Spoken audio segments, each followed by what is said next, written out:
11 से मैं काम कर रहा हूँ। उसके बाद जब हमने बाद में अपना यूनियन बनाया, क्योंकि जवाहर जी के पास बहुत ज़्यादा काम हो गया, वो नेशनल लेवल के लीडर हो गए तो वहाँ पहुँच नहीं पा रहे थे। तो लेकिन मैं देख रहा हूँ कि नमा जिस तरह से काम कर रहा था, एक मैं आप लोगों में सबसे नया हो सकता हूँ, शायद एक आध लोग हों जो हमारे से नए हों, नहीं तो मैं सबसे नया हूँ इस क्षेत्र में। और इस नमा ने हमें जिस तरह से समझाया है, हम सामाजिक कार्य करते थे लेकिन इस क्षेत्र की हमें जानकारी नहीं थी। नमा के जितने भी यहाँ बैठे हुए बड़े बड़े हमारे साथी हैं, चाहे अमजद भाई हो, इनको मैं जानता था पहले से। जब मैं मिला तो मैं इनसे बोला मैं जानता था, लेकिन मैं ये नहीं जानता था कि ये निर्माण मजदूरों के लिए काम करते हैं। मैं दूसरे क्षेत्र से जानता था, चाहे खालिद भाई हो और हमारे थानेश्वर जी हो।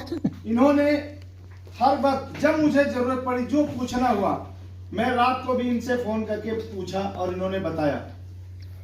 तो ये सोचना चाहिए कि जब नमा हमारे जैसे एक नए आदमी के लिए इतना कर रहा है, आप लोगों ने तो काम किया इन लोगों के साथ, और वो लोग आज अगर दूर हो रहे हैं, हमारे साथ बैठे हैं तारकेश्वर जी, और बड़े अफसोस के साथ मैं कहना चाहता हूं हमारे साथी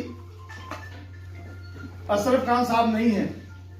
उन्होंने शायद वो बात अपने बच्चों से नहीं बताई होगी जो हमारे से शेयर करते थे।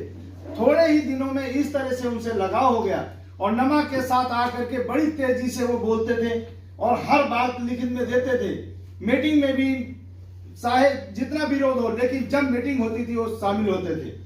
आज उन लोगों से मैं कहना चाहूंगा कि जो लोग यहाँ नहीं हैं और जो है उनके साथ में, तो उनको ये जरूर बता दें, हम कहीं भी रहें, कभी भी रहें, हम काम कर रहे हैं निर्माण मजदूरों के लिए।